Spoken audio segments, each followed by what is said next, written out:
I'm so happy that I didn't sneeze. And they were telling me. Now it doesn't matter now. It really doesn't matter what happens now. I left Atlanta this morning, and as we got started on the plane, there were 6 of us. The pilot said over the public address system, "We're sorry for the delay, but we have Dr. Martin Luther King on the plane, and to be sure that all of the bags were checked, and to be sure that nothing would be wrong on the plane, we had to check out everything carefully, and we've had the plane protected and guarded all night." And then I got into Memphis, and some began to say the threats, talk about the threats that were out. What would happen to me from some of our sick white brothers?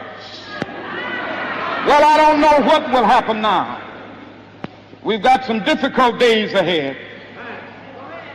But it really doesn't matter with me now, because I've been to the mountaintop. And I don't mind. Like anybody, I would like to live a long life. Longevity has its place. But I'm not concerned about that now. I just want to do God's will. And He's allowed me to go up to the mountain. And I've looked over, and I've seen the promised land. I may not get there with you, but I want you to know tonight that we as a people will get to the promised land.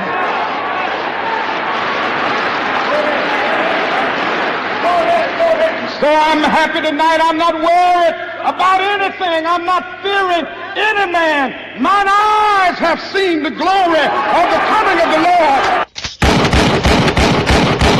Dr. Martin Luther King, the apostle of nonviolence in the civil rights movement, has been shot to death in Memphis, Tennessee. Police have issued an all-points bulletin for a well-dressed young white man seen running from the scene. Officers also reportedly chased and fired on a radio-equipped car containing 2 white men. I know that a lot of non-white people learn a variety of things about Dr. Martin Luther King Jr. I know he was a victim of racism. What things do you know that Dr. Martin Luther King Jr. said or did that we can use today to help replace white supremacy with justice? What things did he say or do that could help us? Yes, today. Well, one of the things, I think that one of the things that he said that stands out to me is when he went to Memphis, he makes a statement.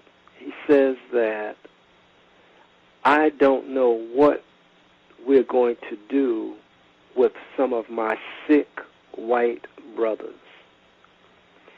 And I think that that was a pivotal statement on his part, because he came to realize EALEYES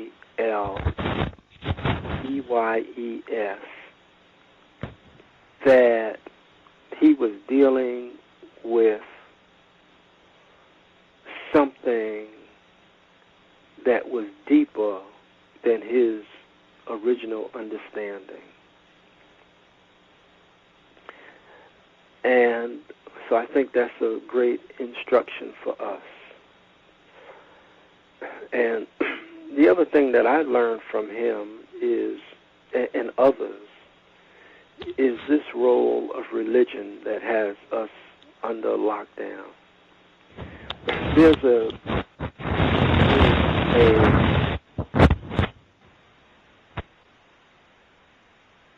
moment when Martin Luther King Jr. says that he was at his home and he got this vicious phone call late at night, and Coretta was in the room with at least one or two of the children. They were sleeping, and he got this vicious call. And, you know, they said they were going to blow up his house, and he was just, I mean, it floored him. But he goes on to say that Jesus told him to proceed, to move forward, and then he says, and Jesus said, he'll never leave me. He'll never leave me. He'll never leave me. But yet he was assassinated. Malcolm said he believes in Allah, and yet he was assassinated. And I can go down the list. So the question is the real role of religion in how it relates to applied liberation. Those are two of the things that I learned from Martin Luther King, as well as watching what's going on in Egypt. You know, they pray 5 times a day, and their prayers did not seem to relieve them from their oppression. It wasn't until they got up and went to work and got busy. And it's very fascinating that all of that took place in Liberation Square. It didn't take place in Freemasonry Square. It didn't take place in 5% Square. It didn't take place in Omega or Delta Square. And we can go down the list. It didn't take place in Christian Square. And my point is that all of that is irrelevant to liberation from under white domination. So those are the two things that I, can think of. But I greatly admire Dr. King and his courage. And I think toward the end of his life, he was assassinated because he was in the process of transformation. And there's a very famous picture of him, Dr. Martin Luther King Jr., standing while Lyndon Johnson is signing the civil rights legislation. It's fascinating to me as Dr. King was there smiling over the passage of this legislation, that not too far from there, the FBI was planning his assassination. And it goes back to this idea that I spoke about earlier, that when someone knows something that you do not know, you are at a disadvantage and they are at an advantage. And the last thing I'll say about Dr. King is that he taught us through great instruction what does not work to solve the problem once and for all. Dr. Kamal Kamban. Context of White Supremacy. Shout to justice. Gus T. Renegade, worthless Negro from Virginia, in for another broadcast, hopefully to share constructive information on the system of white supremacy. New president. Today's date, Monday, January 20, 2025. So I have been told. This is federal holiday. I guess that means like officially recognized by white people, Dr. Martin Luther King Jr., and Inauguration Day, President Trump once again in the White House. And then even, talk about brain damage, the College Football National Championship. I told you, Sue Klebold, the Columbus Cannibal, Jeff Dahmer, greatest OSU alums in the universe. They know, like Jeff Dahmer, hands down. There is no greater, unless like Donald Trump went to OSU and we don't know about it, hands down. Jeff Dahmer, the greatest Buckeye of them all. And then Sue Klebold is a close second. And we did have astute Catherine Massey Book Club listeners, readers, said, isn't Swango in there too? Buckeye? Yes? Yes, Swango would be in there. I even had a graphic. I used the artificial intelligence graphic generators to get an image of Sue Klebold and Jeff Dahmer. They got all their Ohio State gear on and in the stands. They're yeah, rooting on. Get that brain damage. Do it. They said, shouldn't you get Swango in there too? But the artificial intelligence is not that smart. They did not recognize, like, Michael Swango. Huh? What? They couldn't, He's been in prison for so many decades. I guess they don't have a nice current image of him. And we said when we read his book that he was not as well known. I certainly didn't know who Michael Swango was until very recently. So, anywho, lots of pomp and circumstance today, and there was even some overlap if you watched the inauguration ceremonies, which I did not feel compelled to view or participate in any of that because I felt like we'd seen it before, right? All of it. Mike Pence wasn't there, not in the same capacity as last time, but other than that, basically seen all this before, same characters, different seats, that sort of thing, but, But I watched, and I felt compelled, I reckon. Man, they cut a fool. They cut a fool, like, all day long. Colonizing Mars. That was where President Trump used the phrase manifest destiny, talking about colonizing Mars. Gulf of America. They clowned the whole way through. It's Dr. King's day. We will fulfill the dream. Sit together and content.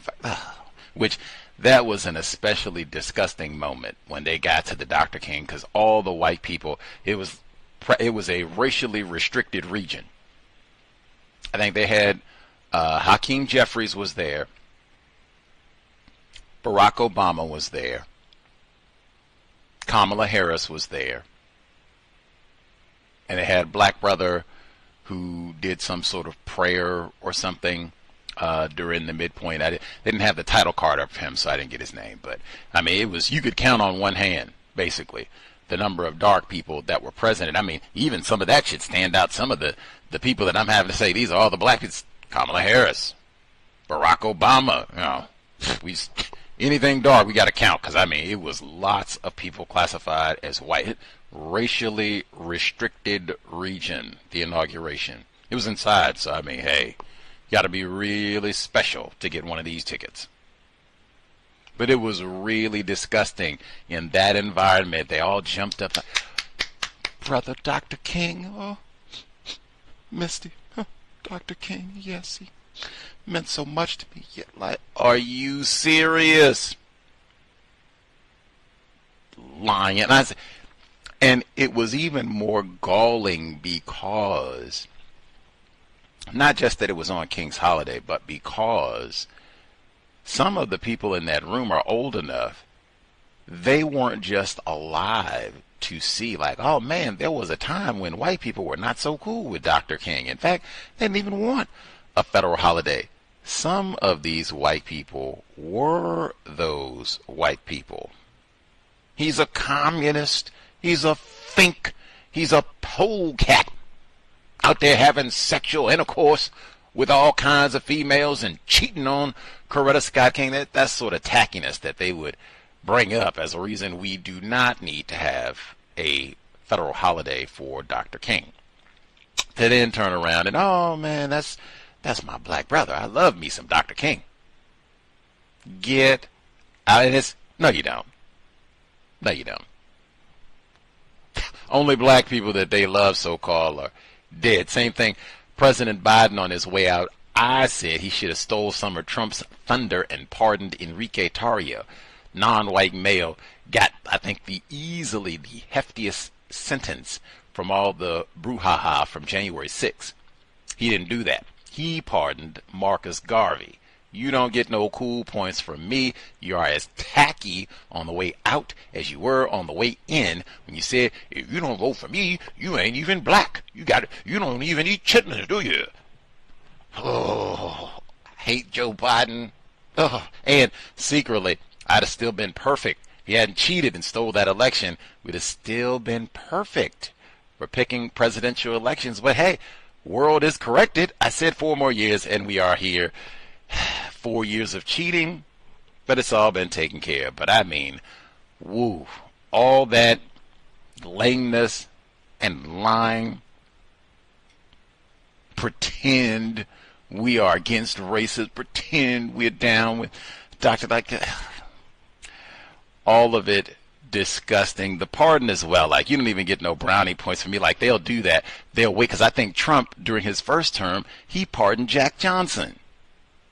And it was the same type of thing. He had been deceased for like 100 years. I said, hey, if you really want to be cool, pardon Nat Turner. We can go find all the black people, that are deceased and totally. Huey P. Newton, I don't know if he's been dead long enough, because I think he made it till the 80s. So it seems like they have to wait till you've been deceased about 100 years, and then they go and, that nigger actually wasn't so bad. We're going to clean up Leroy's record. Enrique Tarrio still at Mumi Abu Jamal. Like, it's quite a few live niggers that you could actually go get some of the black people that Roger Golubsky messed over, maybe, and let them go. No. Nat Turner, at least. Nat Turner. Any hoodles, Inauguration Day was filled with tackiness, more to come. And I think secretly, I was looking for SNOOP. I didn't see Snoop. Now, I don't know if it was, I'm being foolish. They were going to drop it like it's hot. If that's part of the nighttime, because it's like an all-day festivity type thing for the inauguration. So maybe I might be missing it right now. I should have done the program, and I could have seen it. But I didn't see Snoop. They did have musical performances, but nothing involving the Dogfather. So I might have missed that. I'm sure they'll have it on YouTube. I'm a little bit bummed. I guess I'll look for the name calling too. I'll check social media when I see his name trending again. Then I'll know he's doing the performance, and the name calling will fly. Let's see. I saw Beezers at the ceremony. Barack Obama was there. Of course, Michelle Obama. They had a big kerfuffle because she said she was not going to be present for the ceremonies. I don't really care. Big deal. I wasn't upset about it. I wasn't cheering about it. Right on. VGQ. But I did see Obeezy, and I did ponder for a moment if race soldiers, if they were going to be really tacky and do some racial showcasing and give him like 5 minutes to get up and, before we let President Trump get back to business, I just want to take 5 minutes to, even though they're not here, we have got some sorry, and I mean trifling, lazy, sexist, patriarchal, misogynistic black males. And I want to just take a few seconds to say it is your fault that Kamala Harris is not taking the oath today. You ought to sit in your trifling, sexist brew and think on that for the next 4 years. I am ashamed of you all. Good day. Then he go sit back, and it seemed like I thought they were going to get one more good jab, and like, oh, this worthless Negro male. Ooh. But I don't think that, I might have missed that too. I could have missed Snoop, and I could have missed that. But from what I saw, that did not happen. They wheeled out Bill Clinton. Hillary Clinton was present. I don't know if I have not been paying attention. I feel like maybe I haven't seen Bill Clinton in a while, although I felt like I'd seen him. I felt like I'd seen him at something. I have to think for a moment, like, what was the event specific? It was the election related, I think. I saw him sometime during the election. Anyway, when I saw him today, he did not look good. I mean, wow. He looked so, like, ashen, pale, ghostly, I might say. Wow. I mean, get some vitamin D. I think he said he had been in the hospital recently or something, but man, he looked like he might. Jimmy Carter, make room, brother, sick white brother, make room. Not wishing, just, did y'all see him today? He did not look like a spoon of virility and health. He didn't look like he could go jog a half mile easily. He didn't look like he could go walk a half mile easily. Any hoodles. Slick Willie. I'm sure we'll have lots more to chit-chat about the inauguration and new president and all of that as we roll. I'm still waiting on my pardon for Enrique Tarrio. I'm not sure if President Trump, I was looking for that too to see if we were rolling on the January 6th pardons, because he said that was going to be day one activity. So if I missed that, man, update, and Enrique Tarrio should be number one. Get me up out of here. Any hoodles. We'll get to Dr. Welsing shortly. We will be on Thursday with the Catherine Massey Book Club, Dr. Maya Angelou, The Heart of a Woman, session number 5, which is also related to Dr. Martin Luther King. Wacky. Cannot wait for this Thursday specifically because we are finally getting, I don't want to say getting to the good parts because the whole book has been interesting thus far, but this Thursday we get to, while we're reading this book, Patrice Lumumba said this book is quoted in Soundtrack to a Coup d'etat, so we're getting to the part where they go to, they being Dr. Maya Angelou and lots of other black people, they go to storm the UN, United Nations facilities in New York once black people in the States find out that Patrice Lumumba has been assassinated in the Congo, and they go to who is to blame. Usual suspects, people classified as white, even white people here in this part of the world. But that, all of that is coming up in great detail. Minister Malcolm X cannot wait. Even name calling white people, counter violence. I'm so excited. I was stunned. Like I said, I knew Lumumba was going to become main character in this book eventually, but wow, I had no idea how much name calling white people. I can't wait, man. Thursday, 8 p.m. Eastern, 5 p.m. Pacific. Mr. Fuller does have in the 10 stops, no name calling for sure. I do say, and I have been saying for, I guess, maybe a few months or so now, as I used to say at the end of the programs, no name calling. I now no name calling black people. And I say that because white people have studies and evidence. We had the author as a guest on the program, The Souls of White Jokes. We had the author of Backstage Racism, Joe Fegan, Two-Faced Racism, excuse me, Joe Fegan, white man, and they both talked about how most of the racist jokes that white people tell, most of those jokes are targeting black people, overwhelmingly. And I think Dr. Fegan put a percentage on. He said, I think about 75%, maybe even more.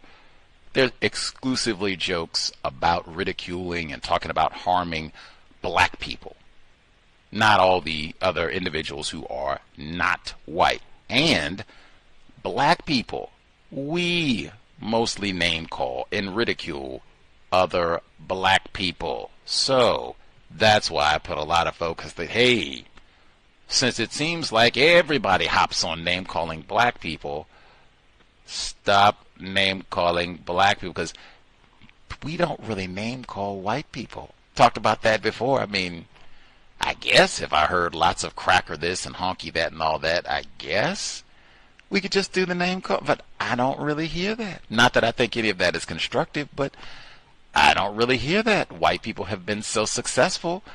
We don't name call white people. We just name call black people, including Dr. King.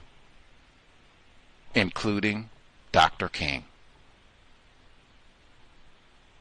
No name calling black people. But there's going to be some name calling of white people on Thursday. Can't wait. Now, segment for today. I said transformative experience going to California. Been back close to 2 months that I've been back. Not quite, but getting close. And I've still been extracting information from California. It has been staggering, and there is more to come.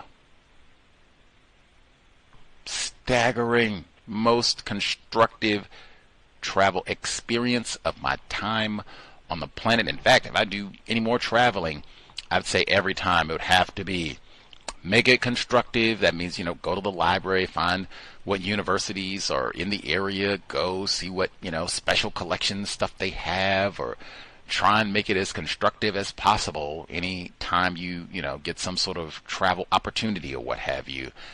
Goal, for the duration of the system of white supremacy, racism, and beyond, perhaps. I'm trying to be about learning and knowing more about the planet universe in which we operate. Now, that said, while I was down in California and I'm going through the archives, and I'd said I was going to look for William Shockley material, which I found, shared some of that towards the end of last month, but I said, wow, let me look and see what sort of information that they have on Dr. Welsing. And it turned out that they had quite a few recordings of Dr. Welsing. Some of these where she is not debating Dr. Shockley, just, giving lectures. I think I played a teaspoon previously of, it was the State of the Race Conference. This is an exclusively Dr. Welsing. This is down in Los Angeles. I think this was 1977 in Los Angeles, where they had like a 3-day conference, and Dr. Welsing was one of the keynote speakers on the last day. I played some of that audio before on the program, which is also fascinating, but they had that whole, I think it's like 7 hours worth of recording, but they had all of it, because it's video, they had all of that in the Stanford archives. So I said, wow, I should look and see if they have other Dr. Welsing recordings in the Stanford archives. And they do. And I said, wow, I should look and see if they have other audio recordings of Dr. Welsing in the whole California archive system. And they do. I said, wow, I should start working to see if I can acquire all of these. This would be another one. I've done that like for the past year now. Started out last year. So the black people in the state of California who are ignorant about Jonestown, I do give a mild side eye. This happened in your state. Even if you weren't, here when it happened, weren't alive when it happened, or whatever. Dr. Welsing talked about this all the time for the duration of her life, and they have all this information piled up here that you can acquire for free. You don't know nothing. We don't know nothing. Even the Black Panthers got piles of information about Jonestown and California, and nothing. Worthy of great pity. But then when I saw how many archives Dr. Welsing has in the California state system, and again, this stuff you can access for free. It would just go to the library. Sometimes you could just go to the public library and you could access this for free. Or many folks in California, depending on where you are, if you're close to some of the state university libraries, you could go there. Same way I did, but you live there, so it'd be easier. You get all this for free. Apparently we don't do that. We Golden State Warriors, man, Steph Curry, woo! 49ers, man, woo! Lake Show, Kobe Bryant, woo! Black brother told me that. I'm a lifelong Dodgers fan. I don't know about all that. What you talking about, brother? Shohei Ohtani. Make sure I pronounce his name correctly this time. They pronounced that right, but what happened with Jonestown? Get to that. Once Braun retire, we'll make time for that. You could add, how many archives does Dr. Welsing have in the California State Record? Quite a few. Apparently she made a number of across-country treks in the name of white supremacy racism. I knew she had traveled the world, but she came to California a number of times. Wacky. Anyway, my quest to gather them all, one that I was able to acquire even once I got back. We will hear a teaspoon of that today because she speaks directly about Dr. Martin Luther King. I said, oh wow, to get this so close to the holiday, we could share it on the holiday. We've done that sort of thing before. Got to hear Dr. Kamal Kamban, Grandcestor, at the beginning, discussing the importance, value of Dr. King and what we can learn from his experience, life and times. Same thing with Dr. Francis Cress Welsing, and in California, no less, having so much focus, attention on the wildfires in California and what that reveals about white supremacy, racism. Man, this audio that we're about to hear of Dr. Welsing, this is from 1982, which is a little over 3 years, because it's at the very beginning of 1982, and Jonestown was at the end of 78, so this is really like about 3 years, a little over 3 years after Jonestown has transpired. But this is 1982 springtime. Even in early spring, they are complaining about the heat in Southern California. Now, this is 40 years ago. Things are much worse now. Never rains. Anyway, before we push off to the audio, just again, I like audio records being at the library. I've had much better success getting archives, audio, books, video, sometimes the footage, or I won't say footage, but the recording of Dr. Welsing speaking from the State of the Race Conference that we heard before. That is video. So if you check that online, you can actually see video. Today, this is just audio. I guess someone might have video somewhere, but that's not what I got. I just got audio. Anyway, I like having this sort of information at libraries, public facilities. One, just easy access. Anybody can go and access the material and such, to a degree. Now, you might have to have government ID and all the rest of it, but at least, to a degree. It's public. You can go in unrestricted and access the information, or if they have it online, same, type of thing. You can just get the link and anyone in the world can access. I think that is much better for non-white people, because we're the ones who are at a disadvantage and missing constructive information, understanding about what's happening on the planet. I think I said last time, my experience, or I guess I should preference, one, I'm not affiliated with any other victims of white supremacy who speak, write, share their views, thoughts on the system of white supremacy, racism, counter-racism, or anything else. Not supported, affiliated, valued, none of the above.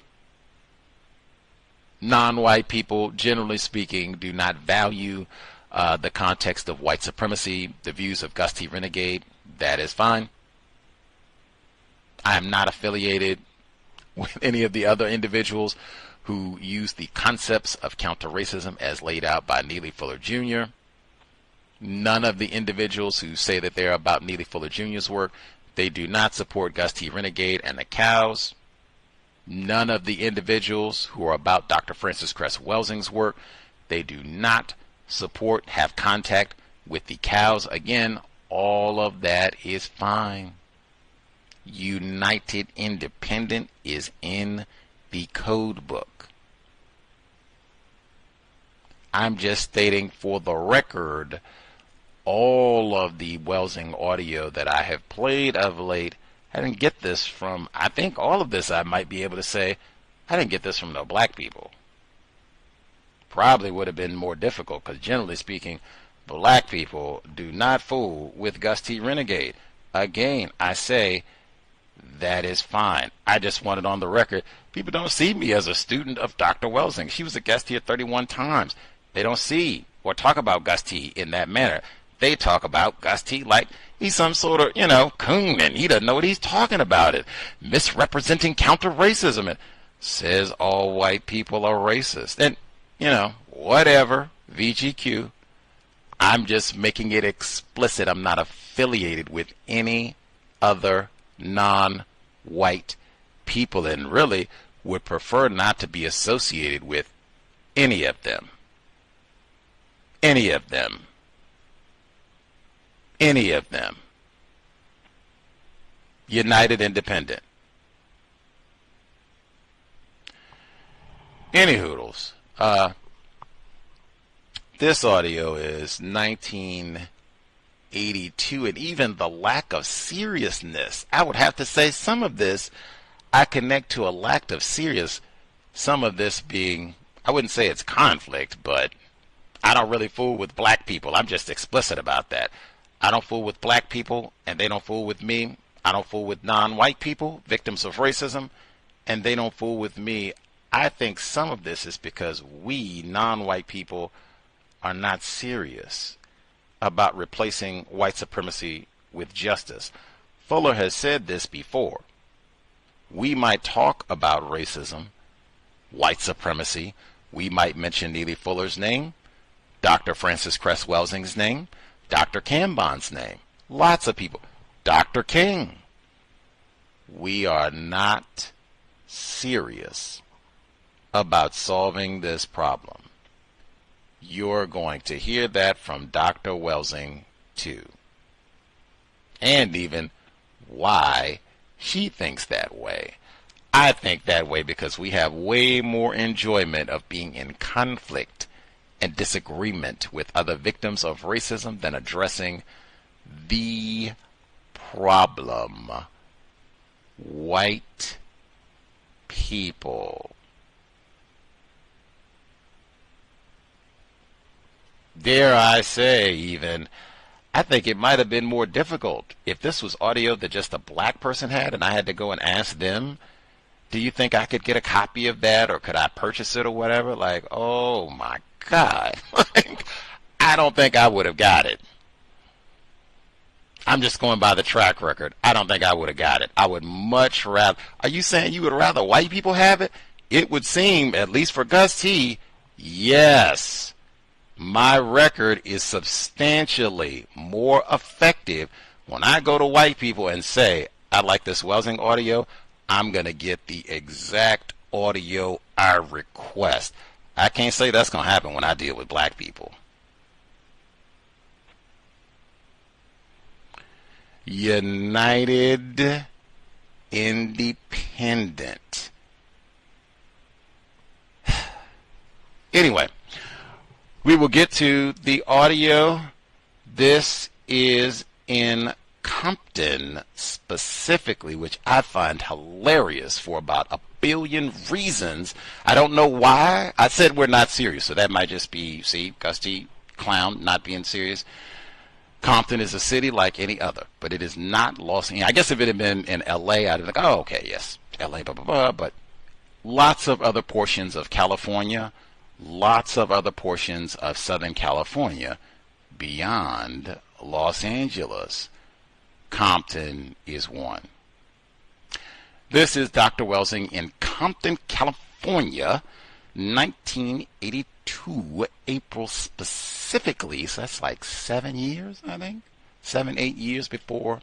Or it's a little more than that. It's like 9 years, because I think Rodney King, that was 91. So it's like 9 years before Rodney King got, whacked down and all that good stuff.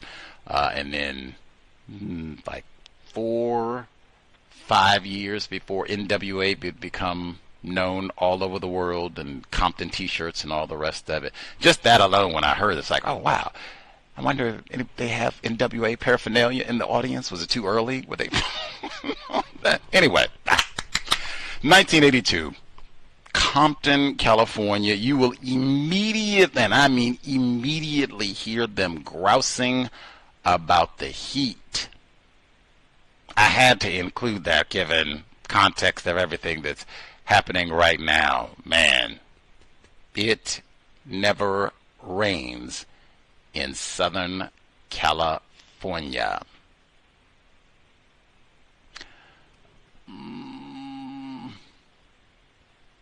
I'll share on the other side. I do have the report now. Yeah, I'll share on the other side. There's a fascinating report Dr. Welsing is going to mention in this audio segment. Was Karl Marx a black man? I'll tease you with the intro so we can slide off to the audio. The intro of this report, which I was kind of surprised that I could find it pretty easily, but was Karl Marx a black man? His fellow students had conferred upon him the nickname Der Moor, D-E-R-M-O-H-R.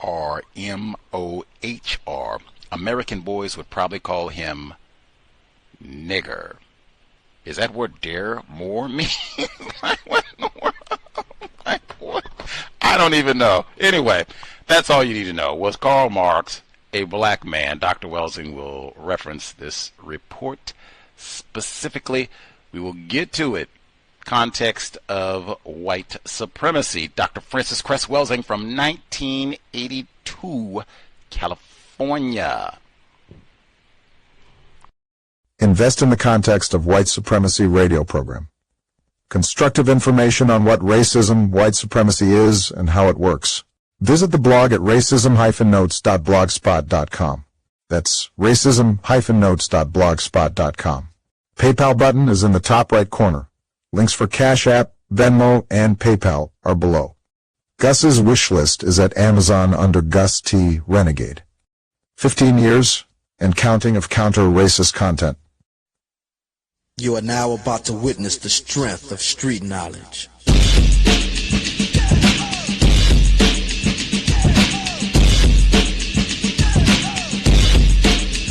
Straight out of Compton, crazy motherfucker named Ice Cube. From the gang called niggas with... I'd like to begin by stating that I certainly to apologize for this heat. There have been meetings in this room all day long. And in addition to the very lovely weather we've been having, the heat has built up. This evening, we have the pleasure of introducing another speaker in the series of the presidential lecture series that has been transpiring here at Compton Community College. And we're particularly pleased to be able to present to you this evening a person whose reputation precedes her. An individual whose formal training and preparation is in the field of healthcare, specifically medicine. Dr. Welsing, born in Chicago, and has the distinction of being the granddaughter and the daughter of individuals who have preceded her in terms of medical preparation. She is by training a psychiatrist, earning a bachelor's degree at Antioch and medical degrees from Howard University. After going through the normal preparation, doing internship, as well as other experiences and the additional training for the psychiatry, she has for 7 years been an assistant professor in the Department of Pediatrics at Howard University. Dr. Welsing also is the author of the Cress Theory of Color Confrontation and Racism, and this particular publication has been the basis for many of her presentations throughout this nation. Perhaps you are also aware of her having debated the infamous Dr. Shockley and his various theories. In addition to the above-mentioned book, Dr. Welsing has published in many journals, and it is indeed a pleasure to present to you this evening the distinguished scholar, pediatrician, and person of impeccable credentials, to Dr. Francis Cress Welsing.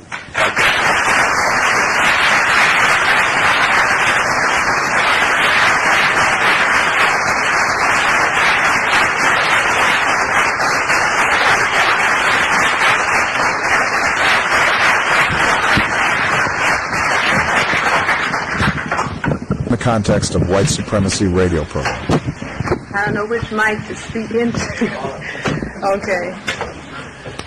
Dr. Sykes, the administrators, the Board of Trustees, the faculty, the student body, guests, ladies and gentlemen. You can't hear me. Do these mics amplify or they're just looking at me?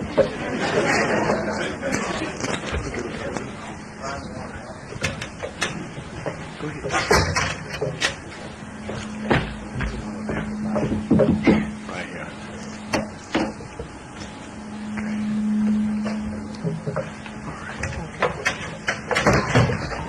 Let me say that I'm very, very pleased to be with you this evening, and I'm really thrilled. Somebody suggested that maybe there wouldn't be a lot of people in California that are interested in the kind of talk that I give. And so I'm really thrilled to see so many of you out. I am going to talk to you about a new perspective of the Holocaust. Now, don't get excited because I'm not tripping out on a different topic. I am attempting to put my discussion in a slightly different context, because I think perhaps by doing so that it might help us understand our situation as black people in more depth.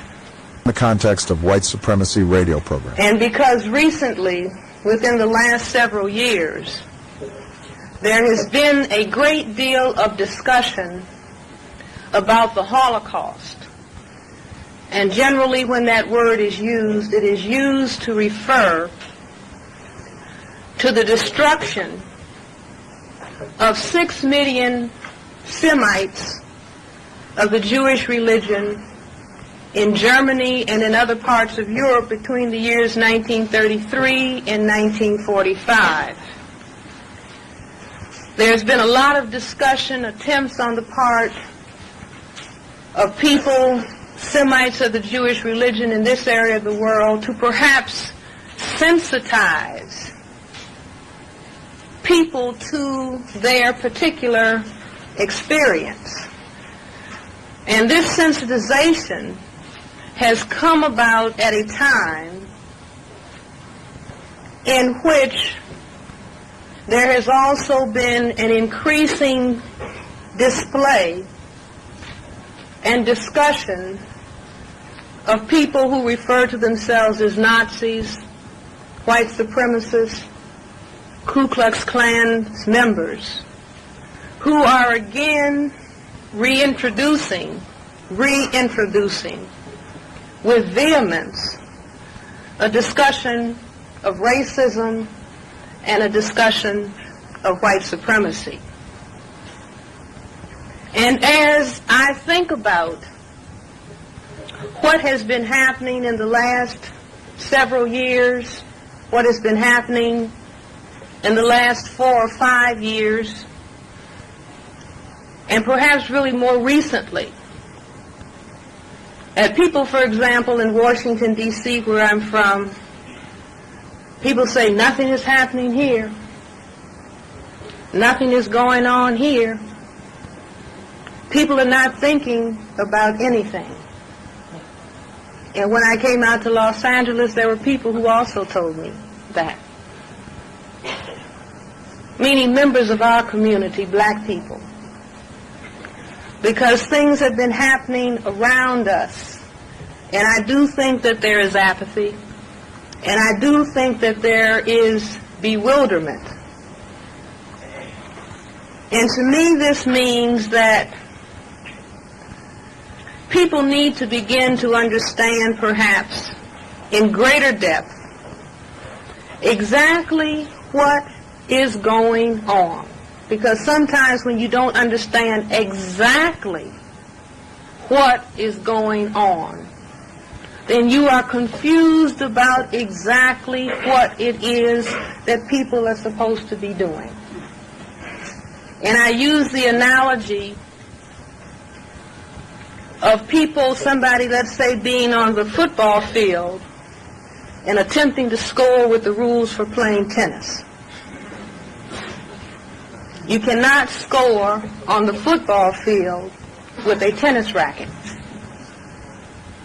You are confused about the game.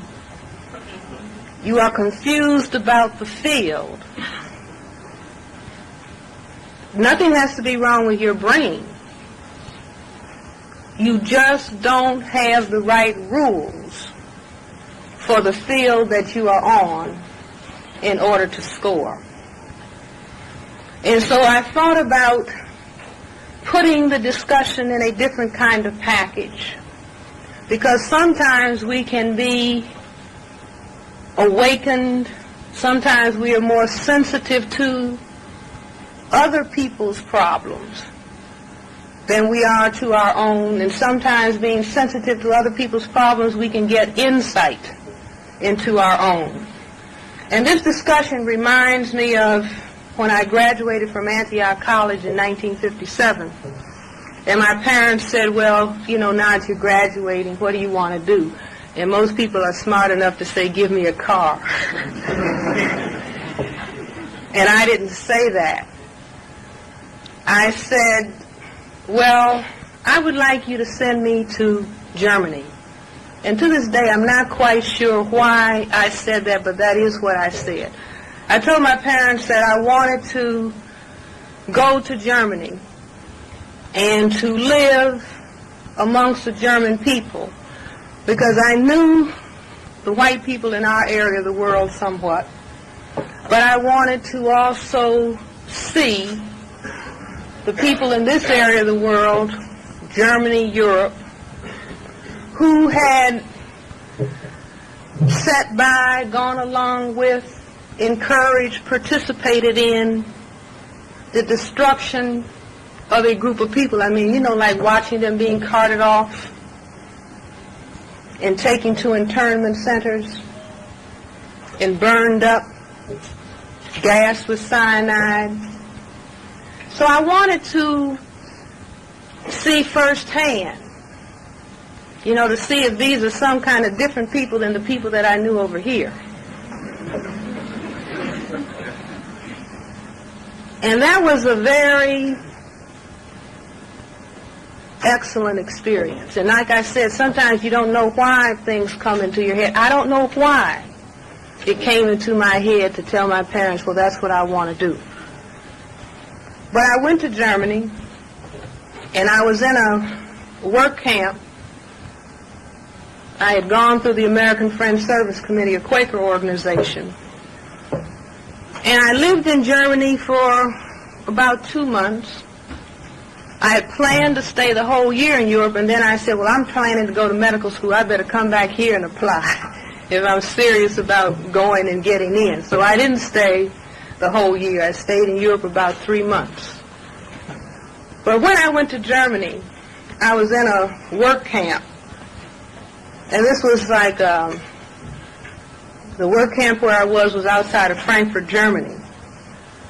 And it was an old people's home and a home for sick people. And there were students from a number of European countries. Myself and a girl from Pennsylvania, we were the only Americans there, and of course I was the only black one. And so I lived in Germany. After staying in the work camp for a while, I went and stayed with a German family. And I would ask the people, did you know what was happening to the Jewish people? And they would kind of look at their shoes. In the context of white supremacy radio program. Did you know that they were being taken away and that they were being destroyed? And the people would look at their shoes. And the work camp where I was in, this was 1957, and there were people who were in their late teens and early 20s, and I remember walking around in this center, and there would be young men, they would be walking around doing Heil Hitler. That was in 1957, and I would ask them please not to do that. That was offensive to me, and they would say, excuse me, you know, and when I wasn't around, they would keep it up. But that was very, very interesting to me because they were nice people.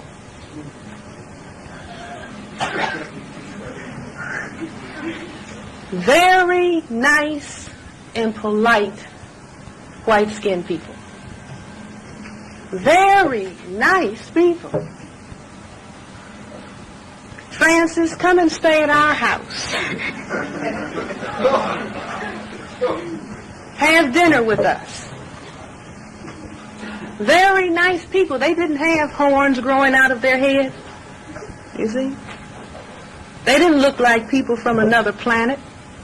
Very nice people. However,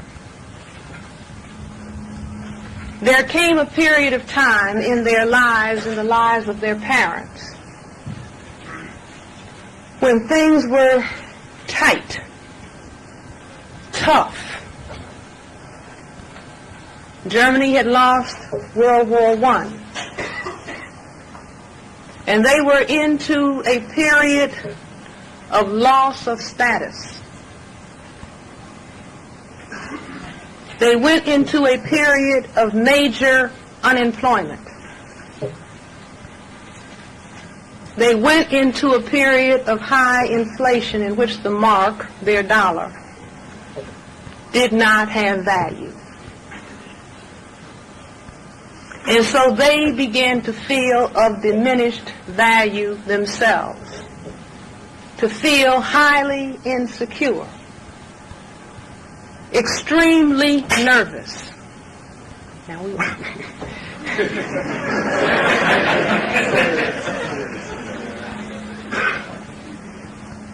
And then they began to feel, can that be turned on? That's bothering me, brother. And that it was quite all right to destroy a particular group of people that were in their midst. And I mean really destroy. The Semites of the Jewish religion lost 6 million people because some very nice people were feeling insecure. So I was really very much interested after having been in Antioch. And I went to Antioch in 1951. And I was out a year, so 5 years, the program was 5 years, so I finished in 1957. But I went to Antioch, I was the only black girl in my class.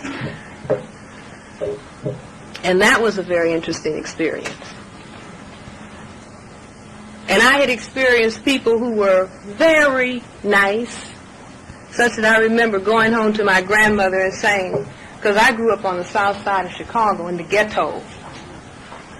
Black elementary schools, black high schools, everything was black in the ghetto.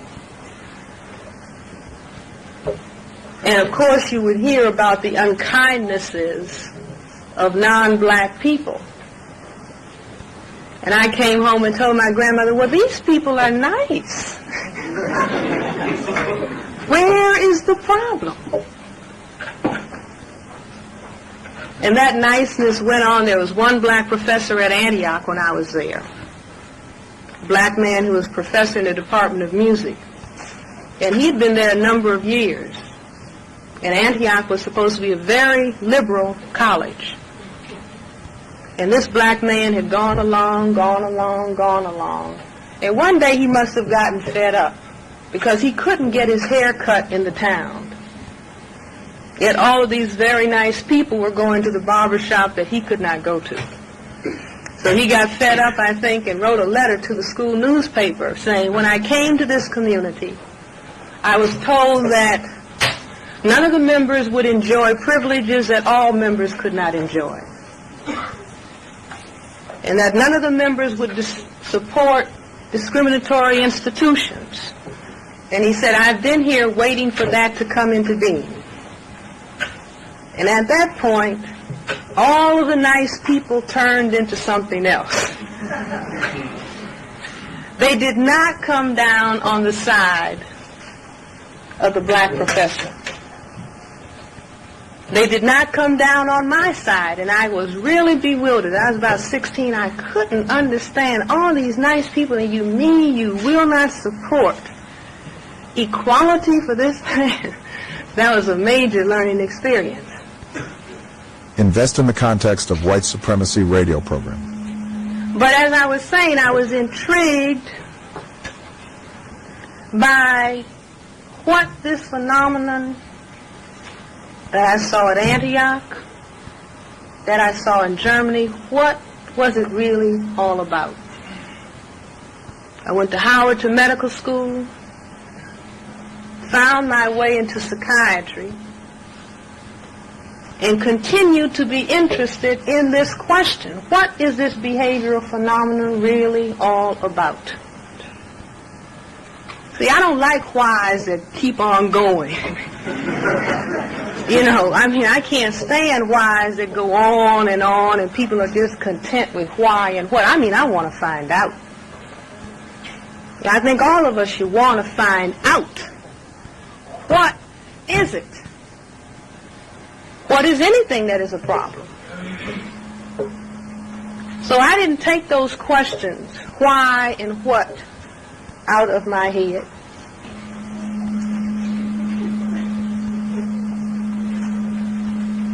Then other interesting material comes to light, such as, how many people have seen a picture of Karl Marx? I mean, you're not going to get in trouble. How many people have seen a picture of Frederick Douglass? Now, the people who've seen pictures of Frederick Douglass and pictures of Karl Marx, don't they look alike? I always looked at them and I said, isn't this interesting? When I was much younger, isn't it interesting Karl Marx looks like so much like Frederick Douglass? Isn't that interesting? And both had all this bushy hair, right? Last year in the monthly review, I believe it's 1981 or 1980, a brother wrote an article saying, was Karl Marx black? Very serious article. Karl Marx was so dark, his family members called him the Moor. You know how we always call him the darkest one, Blackie? Is that familiar?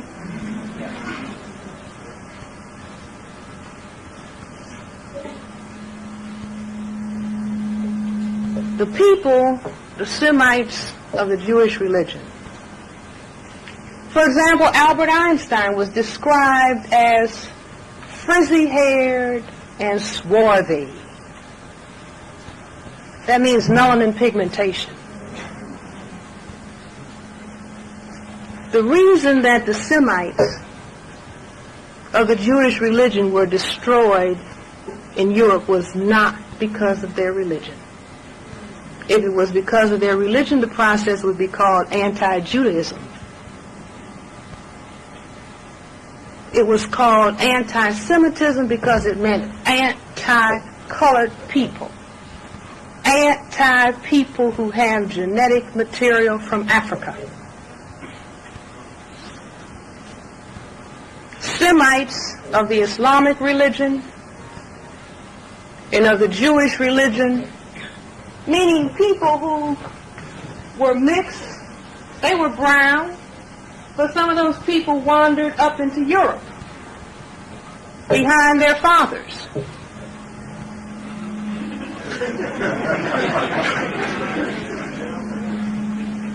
They wanted to be accepted by their father's people. They were not accepted. They were still called coloreds. And 2,000 years, not just 1933 to 1945, 2,000 years of their experience was being beat up, picked on, kicked out, burned out,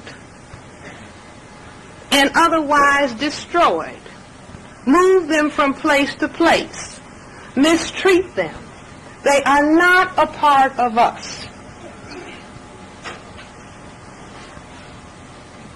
Not because of their religion. Because they were considered to have genes that were a problem. And before they knew about genes, they talked about blood. And people still talk about blood when they mean genes, don't they? Talk about black blood. I got some white blood in me. Got Indian blood.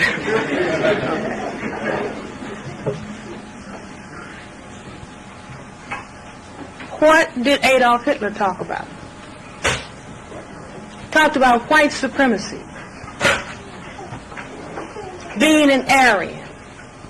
Pure race. The Semites were supposed to be genetically inferior. Is that familiar to anybody? Familiar, I mean inferior, but at the same time genetically dominant. They would contaminate because their genes were dominant. And I say that this is very critical because this is a major piece of history that is being talked about all the time. On television, on radio, in books, and in seminars. And people try to pretend they don't know what that really is all about. There are many Semites who have hair like this. And they press their hair, and it gets damp, and it does this again.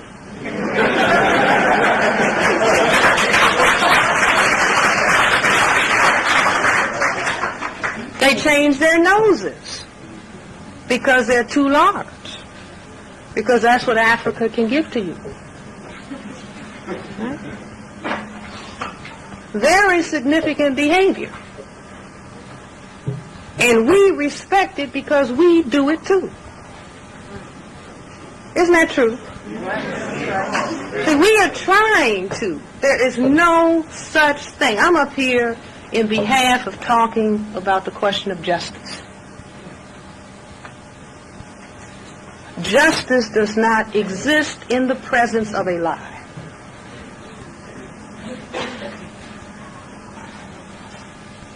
Justice does not exist in the absence of self-respect. A lie negates self-respect.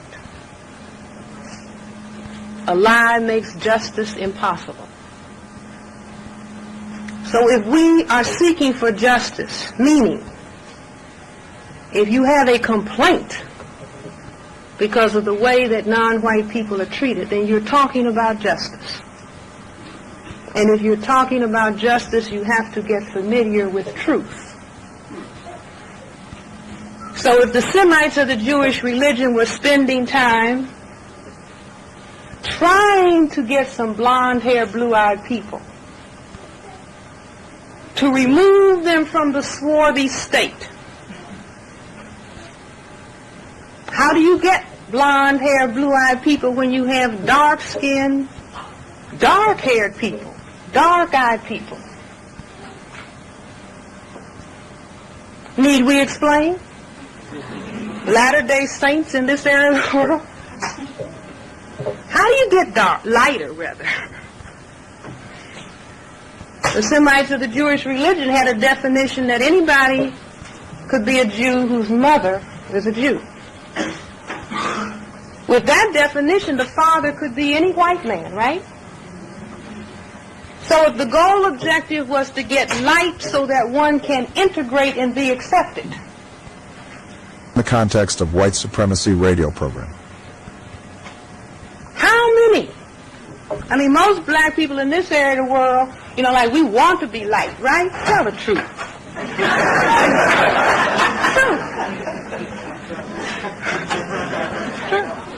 Don't tell a lie. I like to ask people, how many people would be satisfied with a baby this color? This color. Shoe color, like they say. Shoe color. What do we want to know when the baby is born? Before we say, doctor, are all the heart valves working? Does it have 5 fingers on each hand and 5 toes? Say, how light is it? And does it have straight hair? Isn't that true? See, these are parallel experiences. Groups of people from Africa, one way or the other, coming amongst white-skinned people, with white-skinned people having the power and wanting to be accepted. The method is to try to get lighter, right? See, don't be ashamed. Don't be ashamed. Don't be ashamed. You didn't make yourselves think like that, but now you're responsible for thinking that. Okay? But don't be ashamed. See, get comfortable with truth. And self-respect means to accept yourself just as you are. You know how you go to church and say, Jesus, accept me just like I am. Accept yourself just like you are. All your weaknesses and all your strengths. Accept it. Because if our cousins of the Jewish religion, if they had accepted themselves, instead of being ashamed of their African heritage, if they had accepted themselves and say, I'm glad to be a child of Africa, kinky hair, large nose, and dark skin, proud to be that. So that when somebody started talking about white supremacy, Aryan superiority, we don't like anything black or the suggestion of black, they could have said, on guard, alert, they're talking about us. In the absence of that level of self-respect, they were saying, but we're Germans. And we say, but we're Americans.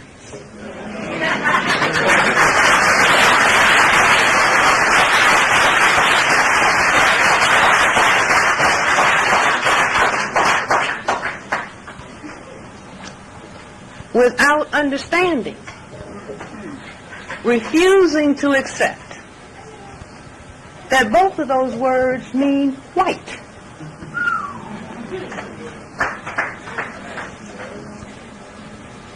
See, self-respect makes you see things for what it is. How can you be a second-class American? That means you're not an American. For that matter, how can you even be a minority? What does that mean in the presence of being an American? It just means you're not one. Okay? See, this is very important. Very, very important. Because I have decided, George Santayana, the American philosopher, born in Spain, but American, naturalized, I guess. He is supposed to have said, people who do not learn from history, repeat it.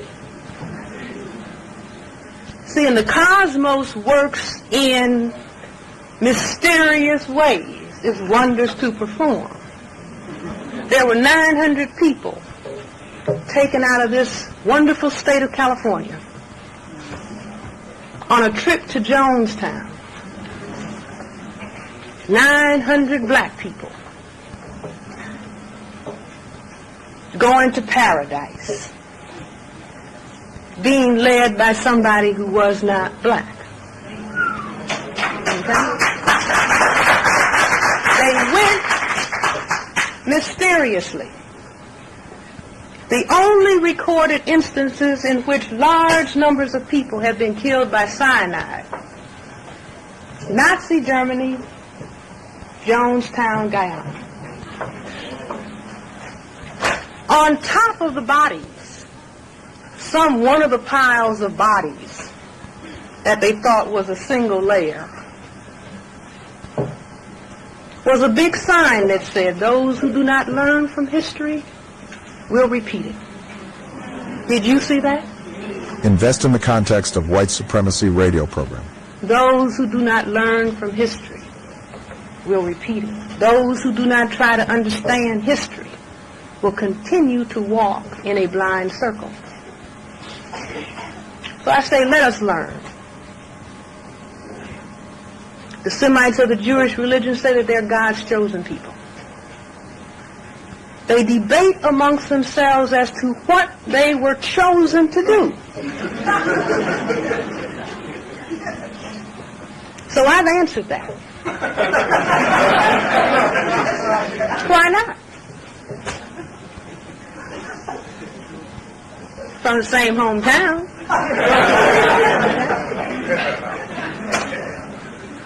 How did I answer it? I said that they were chosen.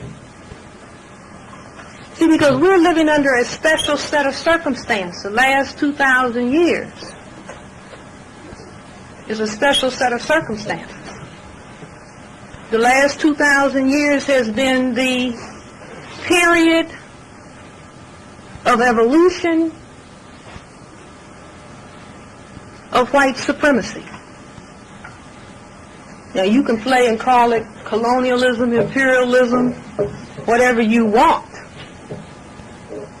It has been the evolution of a system, multinational system of white supremacy domination. And the experience, going all the way back to the gentleman whose name was Jesus. Black man. Jewish religion. Going all the way back to him. White domination. White domination.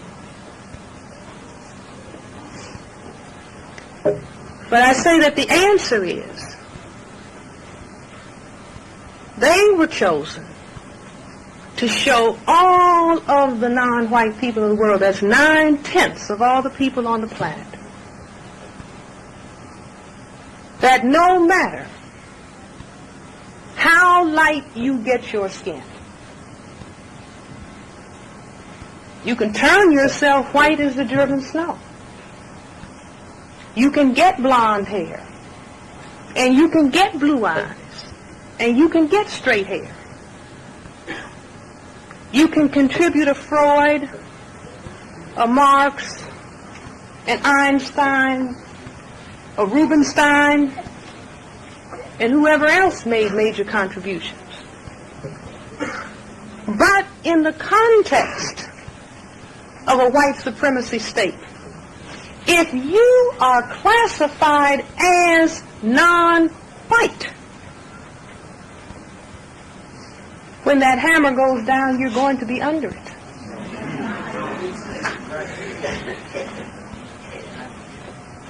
Now, they paid a lot to teach that lesson. The lesson may have passed them by. I fear it has passed them by. Because somebody said, we need a white supremacy state in Africa. We'll man it.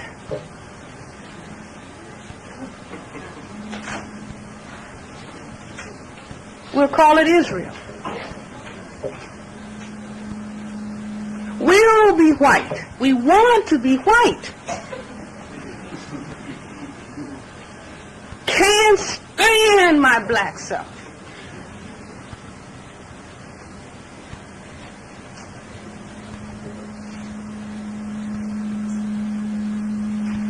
I have not heard in all of the discussion of the Holocaust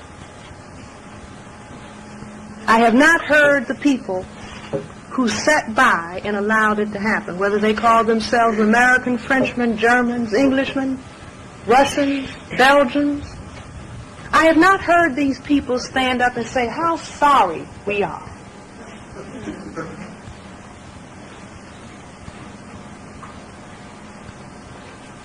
The people who were the victims have complained a lot. But that parallels our experience. We complain a lot about slavery and oppression. I have yet to hear large-scale, serious apology that it will never happen again.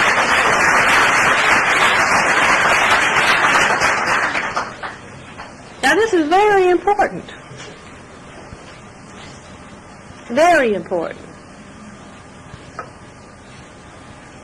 Do you see the parallels that I'm trying to draw?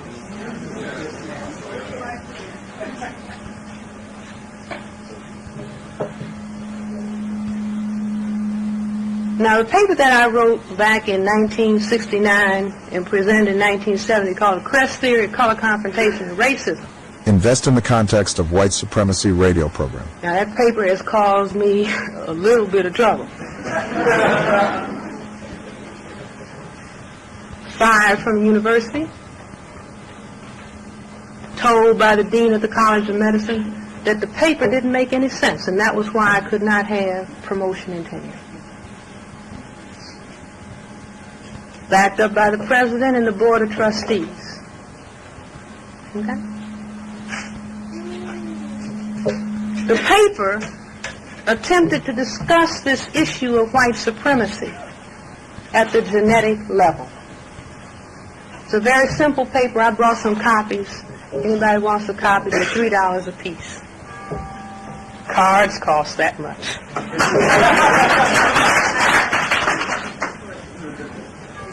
But the paper attempts to look in about 13 pages. Why would people go into this kind of behavior? And what is the necessity for the behavior? See, instead of jumping up and down and being angry at people who say they're white because they're practicing white supremacy and just, be in a constant mad state. Enough of that. Enough of cursing. Enough of picket signs. Are we tired of walking and we shall overcome? But we don't know how.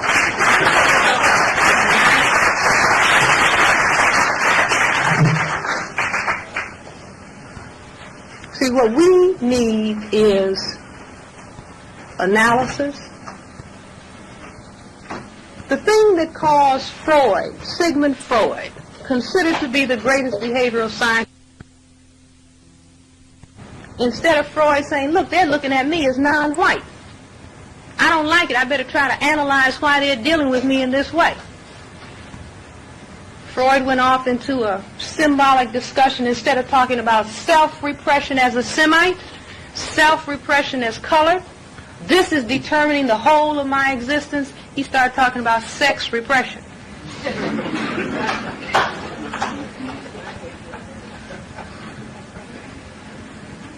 Karl Marx was so dark, the people in his family called him Blackie and the Moors.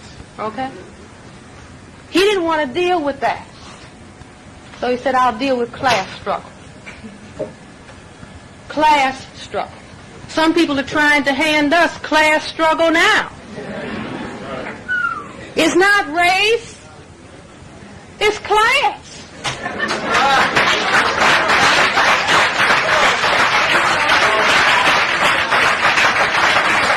It's true. I'm not just talking about somebody says they're communists or Marxists. I mean, they are supposed to be saying that. We've got other people handing us that. The underclass. And you're not supposed to think about race. And everything that happens to you is based on race. Everything that happened to the Semites of the Jewish religion based on race. Genes and color. Hair and who your ancestors were. That's how come Hitler started digging. It wasn't enough for you to say, "Tain't me, what about your great-grandmother?" Because he's talking about genes, and genes go on. They ride through in spite of the fact that you're getting lighter. Okay?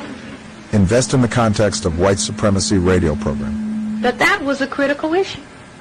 So I'm raising this question in my mind because I know we have to understand why. Like in medicine, you've got to understand why. Why does the tuberculosis organism do what it does?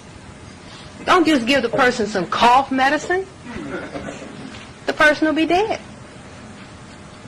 You need to understand that organism, exactly how that particular organism, how does it want to function when it gets in the lungs? How does it want to function if it gets in the brain? Or wherever it lodges in the body? What are its peculiar and necessary characteristics for that tuberculosis organism to survive? And it is going to carry out its function based on that. So I was raising the question in my mind. I had met a man, a black man in D.C., brilliant man. Wasn't any college professor. He was a guard at the Bureau of Engraving. No college diploma. Brilliant man. That might be the brilliance. Uncontaminated. But he said that white supremacy was a system that was practiced for its own sake, for the basis, for the purpose of maintaining white supremacy, period. Not because of economics and profit, or for any other motive. It was practiced for the basis of maintaining white supremacy. So I said to myself, like psychiatrists all the time say, somebody comes to my office, Dr. Welsing, I have to have women like some people have to have alcohol. Tell me why. That's how I earn my living. Like 2-year-olds, why? See, that's the important question. That's the question that turns on the brain computer. Why? So this gentleman, Neely Fuller, he said that white supremacy was run just for that purpose and that purpose alone. So I said, why? He said, Francis, not important. Why? This is what's happening. I said, why? So I said, well, I'm going to have to figure out why. And so that question cooked around in the back of my head. I think I was standing in my kitchen doing the dishes. And it all came together. Why the Semites were having their problems, and why all the other colors were having their problems. What came into my mind? 2 simple facts. The fact that the people who are the colored people on the planet, those are the blacks, browns, reds, and yellows, are 9/10 of all the people on this planet. Not the minority, the overwhelming majority. All of these people, we'll put the Semites down here.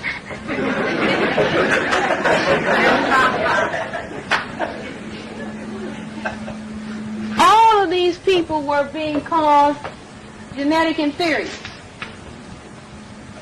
just like the Japanese. Those little yellow, inferior people. Now they're giving us a Marshall Plan.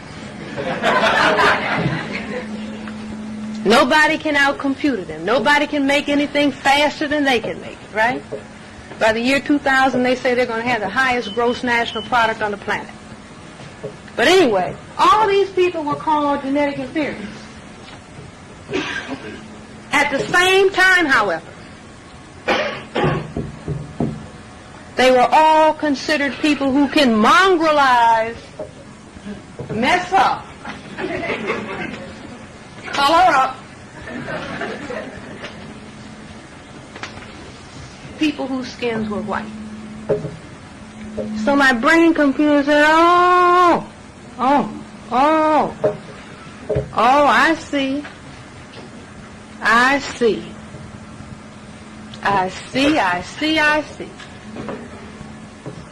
That if the black, brown, red, and yellow people are the majority, if their genetic ability to produce color, and all that color is based on melanin pigment.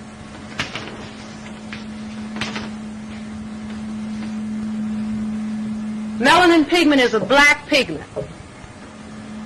It's responsible for hair color, eye color, skin color, colors in certain parts of the nervous system. The more you have, the blacker you are. The less you have, the less color you have. Just the genetic control of quantity. It's not different pigments that make yellow, brown. It's all the same pigment, just titrated out. You get a little bit, you get a whole lot, you get none at all. Okay? But if there were a group of people whose skins were white, meaning that they had very little melanin pigment, if any at all, and if these people were genetically dominant, everybody learned one drop of black blood makes you black. Hitler was practicing one little bit of black blood makes you a Semite, meaning you're colored, you are not white. That's because it's genetically dominant. While white is genetically recessive. So with the 1/10 of the people who had white skin, if they had not gained control over the people who had black, brown, red, and yellow skins, what would happen? Genetic annihilation, and there wouldn't be any white people. Invest in the Context of White Supremacy radio program. There would not be white people. Doesn't that make you sad? Yes, it does. Stop lying.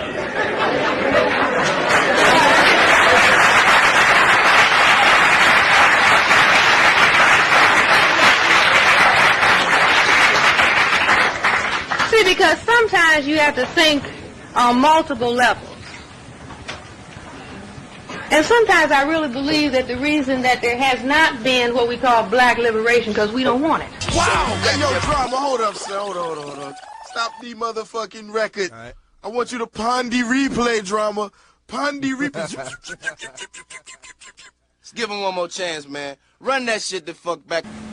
So with the 1/10 of the people who had white skin,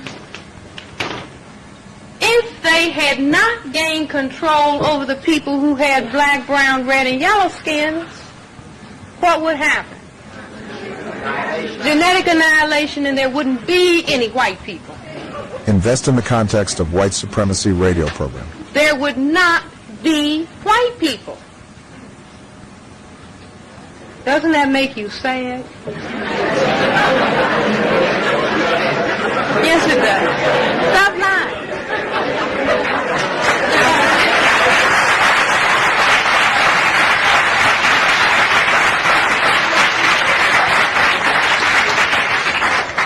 See, because sometimes you have to think on multiple levels. And sometimes I really believe that the reason that there has not been what we call black liberation, because we don't want it.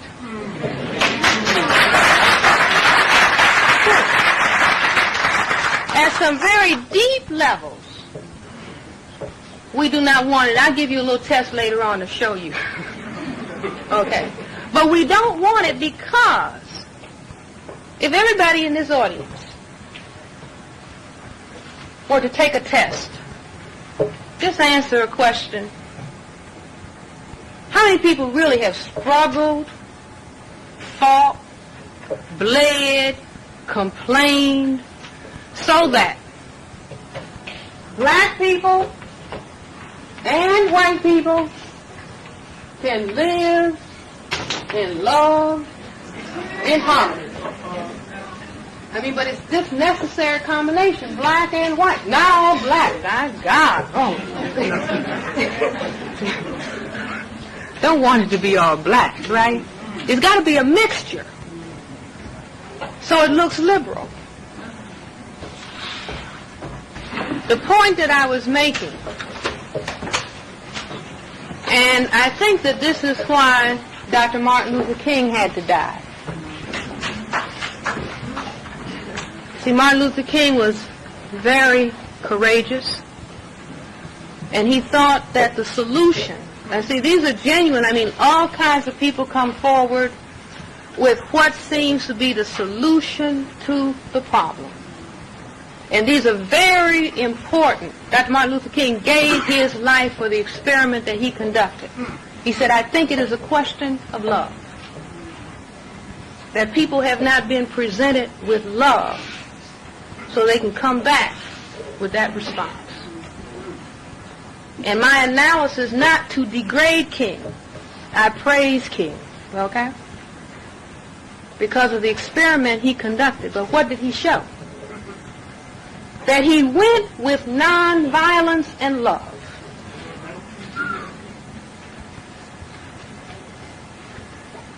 And they said, you must die. Now that was not an accident. Because if you understand what I'm talking about, keys to the colors. A black man came in a mental hospital. I was admitting one night in emergency, and he came in, and this man was tall black man. Like you would say, out of it. But he kept saying to me, Doctor, if we can just find the keys to the colors. If we can just find the keys to the colors. I didn't know what the man was talking about. But it stayed in my head. So we're talking about the keys to the colors. Dr. Martin Luther King had to die because of the keys to the colors. If black and white people, the solution that probably the people in this room want, black and white together, walking down the road into the sunlight, loving one another. Dr. Martin Luther King talked about the two kinds of love from the Greek, eros and agape, right? Agape leads to eros. Pretty soon the people would get in bed together. If they got in bed together, they would mix the genes. If the genes got mixed, the colors would predominate. White would disappear. So even though he went nonviolent and with love, because of what the fundamental problem is, it is not a question of love. It is a question of genes.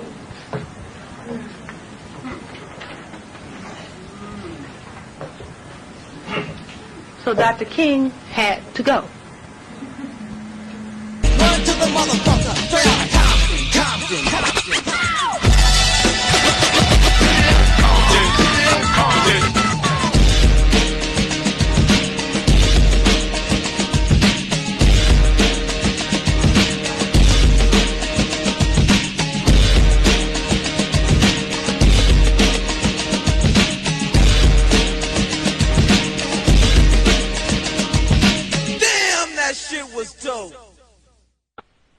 Say it twice. Context of White Supremacy. Again, Dr. Francis Cress Welsing. 1982. April Fool's Day, I think, no less. In Compton, California. I guess I had to include some form of Eazy-E, even being cute because he said MFer, and Dr. Welsing talked about our love and use of that phrase, how that relates to her theory of white genetic annihilation. But I had to include NWA because in my pecan-sized Negro brain computer, when I found out Dr. Welsing was in Compton for all of this, for whatever reason, I kept seeing she's inside, she's given her lecture, talk, what have you. For whatever reason, I kept visualizing Eazy-E, the late, driving by the facility, and park out front, and filth, and bling, black people, and he does all that and litters out front, and then he drives off. He drives off into the Compton night. I just see Dr. Welsing and the participants looking and say, see, lack of black self-respect. See, black self-respect annihilated.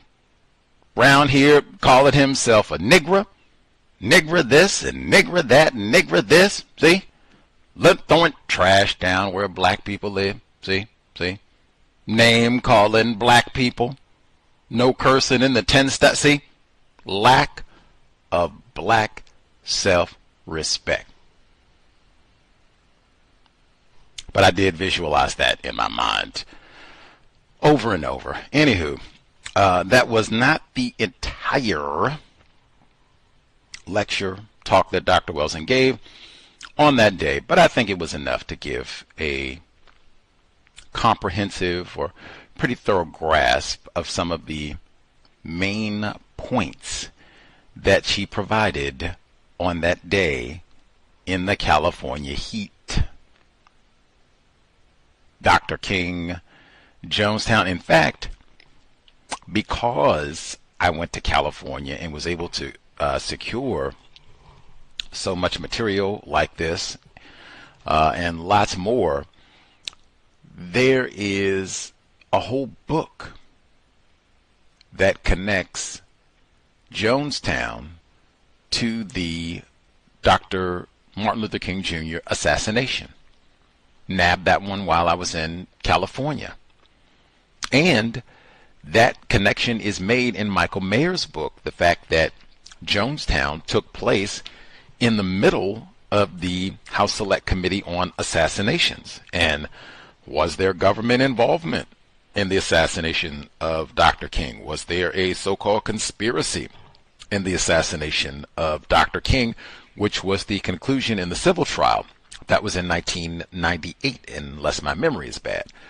But all of that is very important, and that's something, a point that does not get made generally at all when people discuss Jonestown, like, oh, is that relevant? I'm not even saying that you have to, why is it relevant or any sort of conspiracies or who's to blame, just the fact that in terms of factually, Jonestown, the massacre, happened in the midst of the congressional inquiry into the assassination of Dr. Martin Luther King Jr. So just in terms of, and some of the same people, Mark Lane, are involved in both.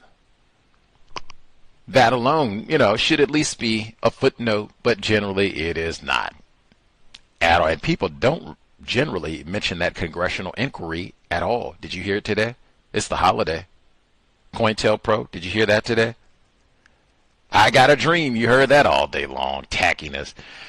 Any hoodles. That stood out to me more so because I got that book, and then we had already heard that in Mayer's book. Was Jonestown a CIA medical experiment? That is important, and I'd said that a few times, and not as a criticism or indictment of Dr. Welsing or really anybody else. Number one, hey, technology was not as great back then. This is 1982, so early 80s. It's not like everybody had an Apple Watch, an iPhone, and all the other. I mean, I don't even think you had fax machines at that point. Did they have fax machines in 1982? I suspect they weren't widespread if they did have them, and iPhones and all the rest of it. So technology, there were certainly some limitations tech-wise. Now, that said, some of that information, just in terms of the congressional inquiry, That was in the newspaper on a daily basis. LA Times, New York Times, Washington Post. At minimum, I will say, there should have been some West Coast folks, since Dr. Welsing did come to California so frequently, man, stack some articles like this. She should have had a whole, like, Jonestown folder or dossier. Bam! The drug aspect, like so much, just the times that I've heard Dr. Welsing and really almost everybody else talk about Jonestown, it seems like no one really got a comprehensive look at this. To pictures, like I said, the drugs, they got pictures in the newspaper. All the drugs of these people, having them drugged beforehand, like why wouldn't that be something that we pick out? And that just, I don't hear that. I don't think Dr. Welsing had a cadre of people who hooked her up with a big stack of information so she could go out and have, when she does like institute lectures and stuff, she could have it on the board and bam, newspaper go up here and bam, bam, bam. I don't think that happened, and doesn't seem like too many of us studied Jonestown at all, even the people in California. So, yeah. And then even when she said he took 900 black people, no, it was not 900 black people. It was about 900 people, but they were not all black. It's about 700 of them, approximately, were black. There were some non-black people. There were some white people as well, but it was certainly mostly black people. Pitiful. And the sign, she said, those who do not learn from history are doomed to repeat. Yes, I had that on my social media page for almost all of 2024 while we were studying Jonestown, and she is absolutely correct on, yep, pile of body. And he had that sign with that slogan. He had it above his throne where he sat, and then they did have the bodies piled out all in the amphitheater area or gazebo, whatever you want to call it. Right beneath that sign, they got pictures. That was the picture I used on social media, where they had that sign hanging and then all the bodies stretched out beneath them. Those who do not learn history, doomed to repeat. Hey, 4 more years. 4 more years. When she, importantly, I thought, talked about the lack of seriousness, we do not want white people to disappear. We would be sad. I think that is true even today. Even today. I've had non-white people tell me that. Like, when I was trying to do a yoga retreat with all non-white people, like, what? What? No, white people were like, I've had people say that. And even beyond that, the lack of seriousness about solving this problem.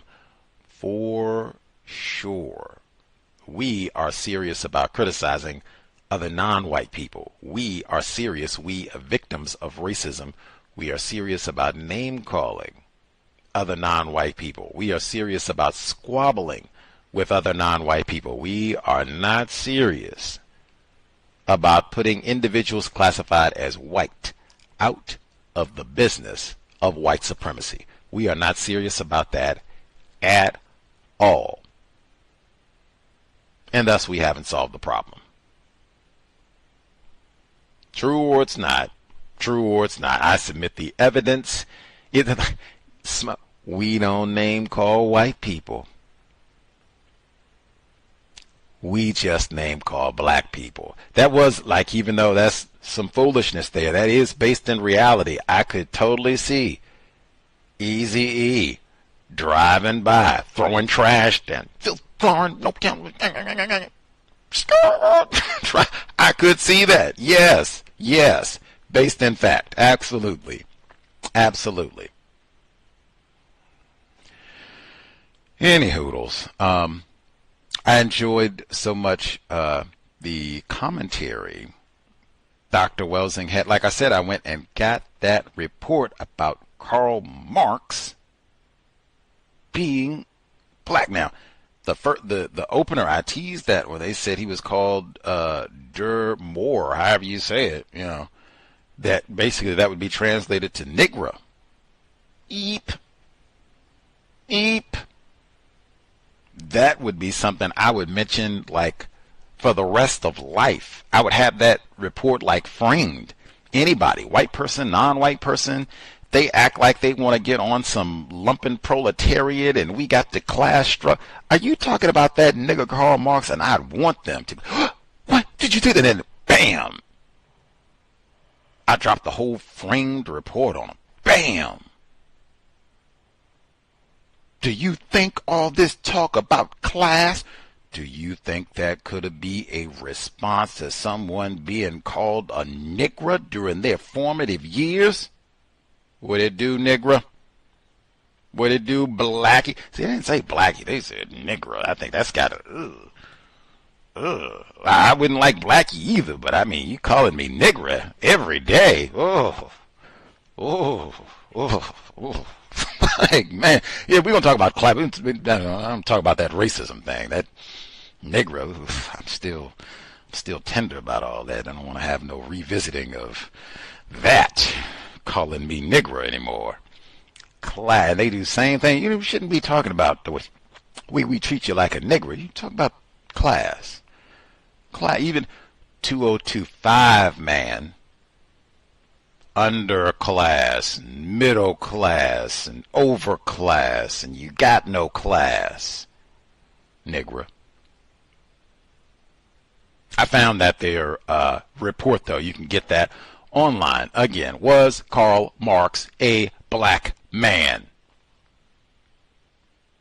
How direct is that? You normally don't even have essays that direct. Let me see. Let's see. About 3 or 4 years ago, at an annual meeting of the American Anthropological Association in Houston, Texas, I mentioned to a friend, a black anthropologist, that I intended one day to write an article stating that Karl Marx was in fact a black man. My friend looked at me open-mouthed, half pleased, half shocked, and said, "What?" He then turned around, actually pulled 2 friends nearby, we were at a reception, and with a smile on his face said, "You know what? Herbert says he's going to write an article stating that Karl Marx was black." This was immediately followed by laughter, and to make the point quite clear, my friend took a step toward me, stretched his arm toward my face, felt my forehead with his open hand, and asked, "Are you all right?" This was, of course, followed by more laughter. Wowzers. It goes on. It's got footnotes and everything. Like, what? This is one, I wish I had heard this audio, like, way back when, because it would have been grand to, like, revisit, because I hadn't heard Dr. Welsing, like, mention that. Wow. He has a footnote for J.A. Rogers, noted Negro historian. Dr. Maya Angelou is going to mention J.A. Rogers this week in her book, The Heart of a Woman. How lined up is that? Anyway, I wish I had heard this when Dr. Welsing was still with us in the physical form, because I didn't know about their support. I would have loved to have asked her about this, just her recollections, read a little bit from her. Why did she think this was significant? You know, because that's like, man, I mean, just wow. But I would mention this in the future and get other people like, did you know that this whole report, and he was so dark, he was called Negro growing up, and do you think that might have influenced him in some sort of way to shy away from anything with racism, to further have his whiteness impugned, be called Negroes? I don't know, I'll just talk about class. Yeah. I am so glad. Incidentally, when she talked about the test that she would ask later on to see, folks, if they're really serious about all this, that test, we heard that when I played the audio archive last month from her talk, also in California, when she was at the State of the Race Conference. That was actually in L.A., where she asked, could you build a Mercedes, and do you think the person sitting next to you could build a Mercedes. She went to the same question just in terms of what your views and thoughts are about people classified as black. And again, hey, most of our name calling is directed towards people classified as black. So we still have lots of work to do, and or, like I said, in my view, that's just, indication that indeed we are not serious. We love it. Fuller said that is a sport. Forget the college national championship. Whew. That name calling and dozen and coon, you don't know what you talking about. Love it. That is a lot more fun going after these white people so you can end up like Dr. King. And I don't mean with a holiday, I mean like assassinated. That ain't fun. That ain't no sport in that at all, at least not from the non-white perspective. Anyhoodles, man, I'm so glad we're able to nab that audio of Dr. Welsing. Hopefully, folks can take a moment, ponder, see if they, glean, learn anything from that one. Be curious if any of the folks who were in the audience, right, in Compton, if they are still alive and remember that their dialogue all those years, right? Hoodles, hopefully folks can reflect, take a minute, do some thinking, hopefully, so we can make some improvements and solve this problem. I think I suspect Dr. Welsing might have been a tad bit bummed that she did that talk in 1982, and it is nigh on a half century later, and we haven't made no progress at all. Even worse, certainly, the air quality way worse in Compton now than it was 1982. Got to be. Even all the so-called progress they made after the last couple days, all that rolled back. No progress at all. And we lost Eazy-E. Anyhoodles, as I said, we will be here on Thursday, 8 p.m. Eastern, 5 p.m. Pacific for the book club, Friday for neutralizing workplace racism. Dr. Welsing, she spoke about being let go, the controversy surrounding her writings and views on white supremacy, racism, and her theory of white genetic annihilation. She lost her job at Howard, denied tenure. There were a lot of newspaper reports at that time where this was like such a public big deal. They had articles and black people who were supporters of Dr. Welsing who wrote on her behalf and castigated Howard for letting Dr. Welsing go, like quite more than I thought at the time. That would have been cool too. If I had known about that, I would have went and got some of those articles to read some of those back to Dr. Welsing as well, to kind of get her thoughts and recollections on all of that from the 1970s. But yeah, I can only say finding those audio archives, if folks thought that was beneficial at all, that would be another reason why I would say, man, reading, writing, researching is astronomically more valuable, important than watching TV, YouTube, Netflix, all of the above. Even, hey, I said not today, but the audio that I played on December 25, that was video from the State of the Race conference in Los Angeles. So even if you are a visual person and, you do better when you can see the people that are actually talking and all the rest and returning information, understanding what's being said, hey, they have a lot of video content at the library as well. And frequently they will have video content that is not on YouTube or other sources. So go to the local library. Hey, she was speaking in Compton. You can go and access this at the local library and such pretty easily. Community college library. If you have a college, university in your area, utilize what you have. But I mean, man, take advantage.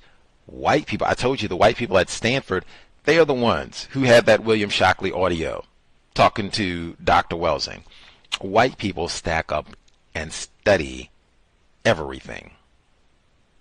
I think that's something that we are going to have to kind of emulate to get this problem solved, because we are so, as Dr. Cambon said, we are so poorly informed about white supremacy, racism, and really everything else.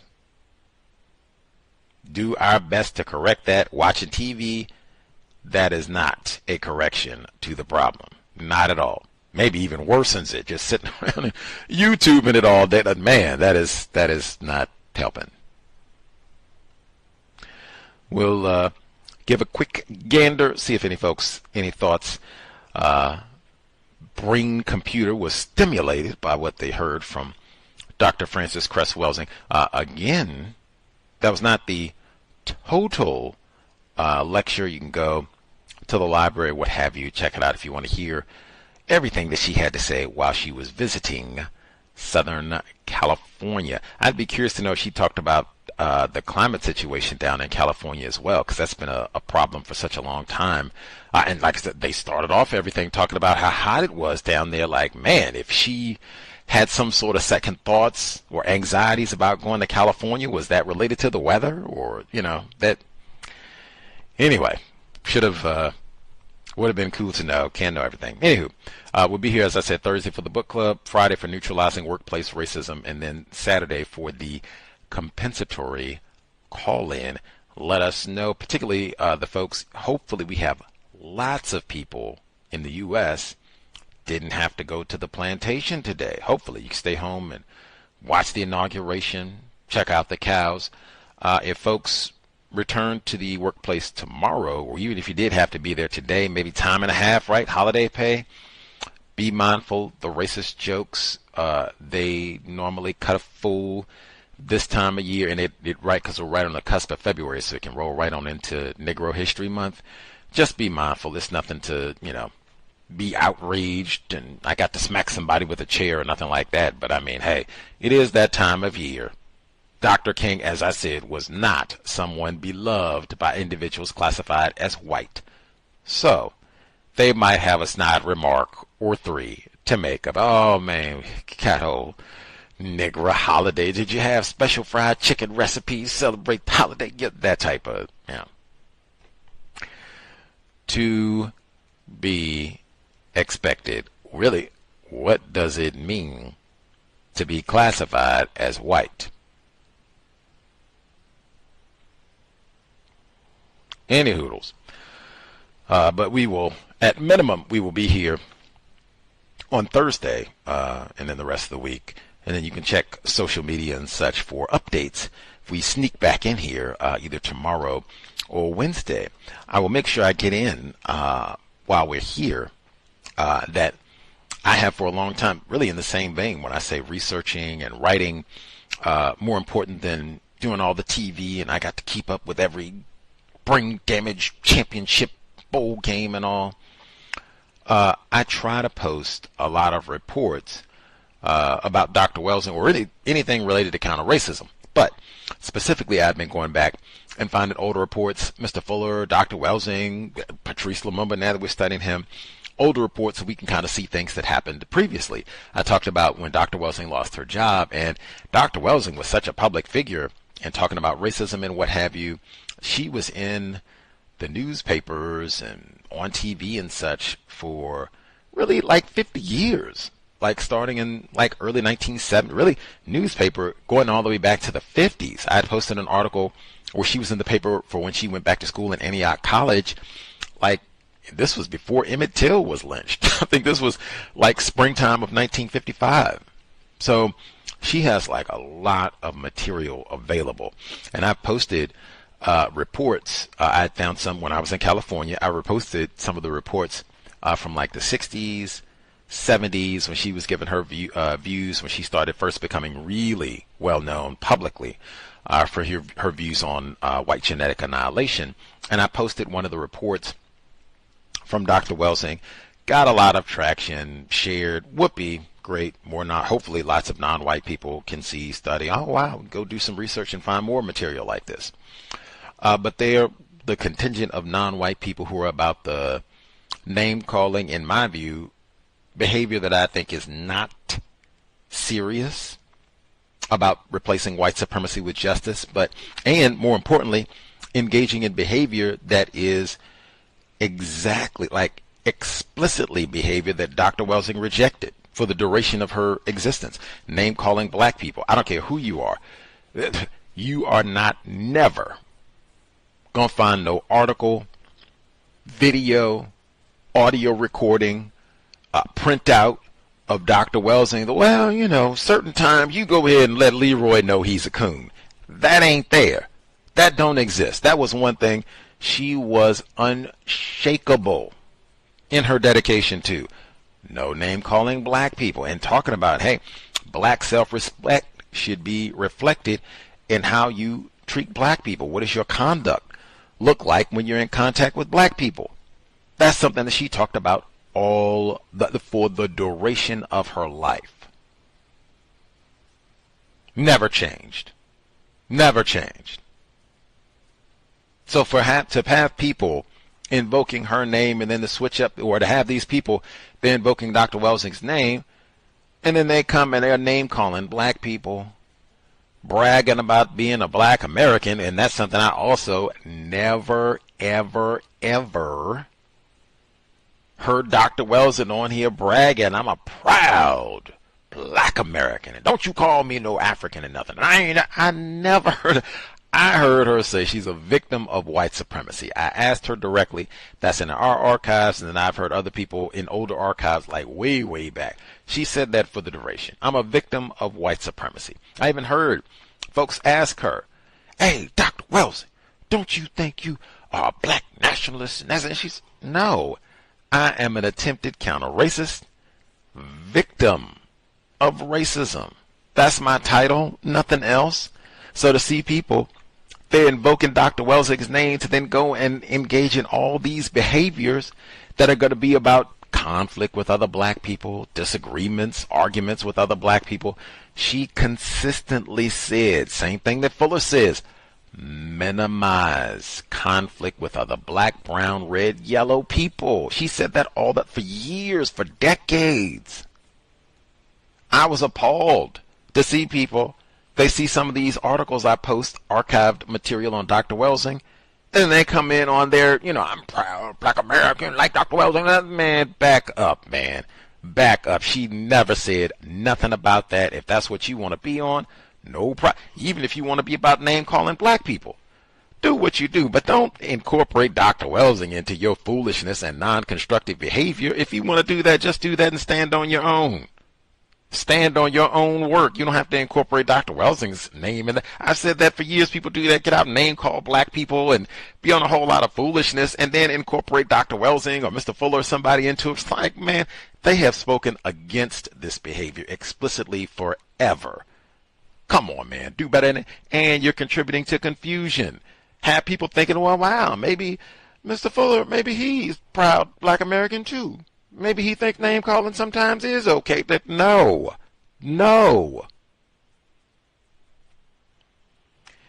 Anyway, no name calling black people. No squabbling with black people. You feel like you upset and riled up about all this and you got to get at somebody. Well, get at the usual suspects, the people who are most to blame for all of this, and that's white people.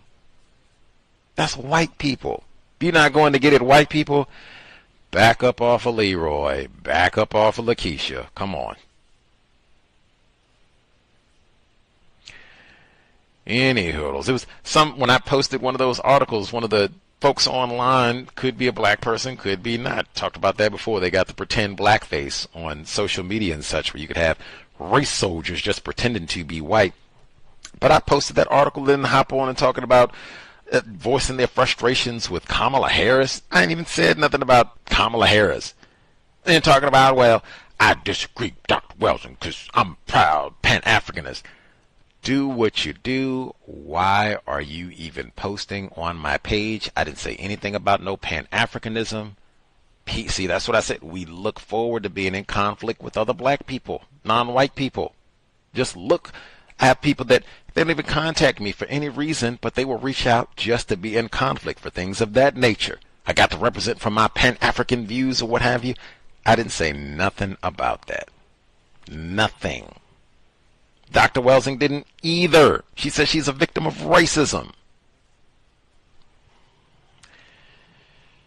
We shall be here on Thursday, 8 p.m. Eastern, 5 p.m. Pacific. If you get confused, disgruntled, you can drop a line, email untiljustice@gmail.com. I would appreciate it if you do not add us to any goofy forwards and all that. I hate that. Like, I'll share the email, just people say, you know, they have a suggestion or can't find something, question, whatever, untiljustice@gmail.com.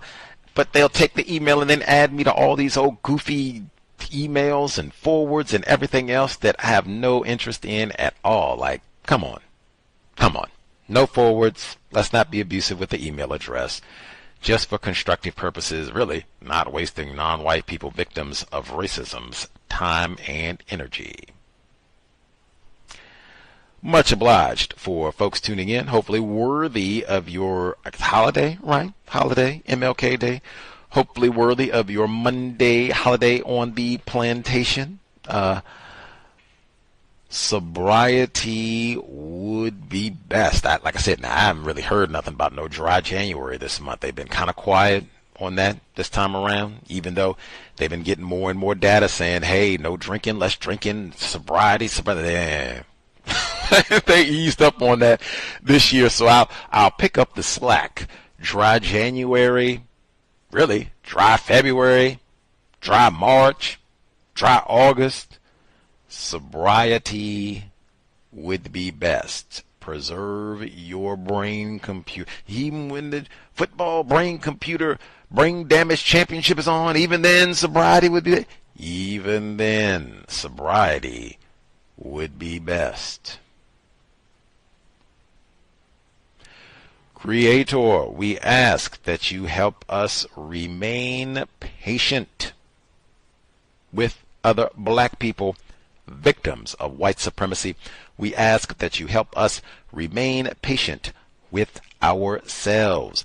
Remind us to demonstrate the highest levels of black self-respect at all times, in all places, each and every time we are in contact with another black person. It has been time. Replace white supremacy with justice immediately. No name calling black people. No gossiping. No throwaway offspring. Cow signing out. Thanks all for tuning in. Nigga, you so brainwashed. I'm a victim, brother. Problem. You're a victim. I'm a victim of 400 years of conditioning. Shut up. The man has programmed my conditioning. Even my conditioning has been conditioned.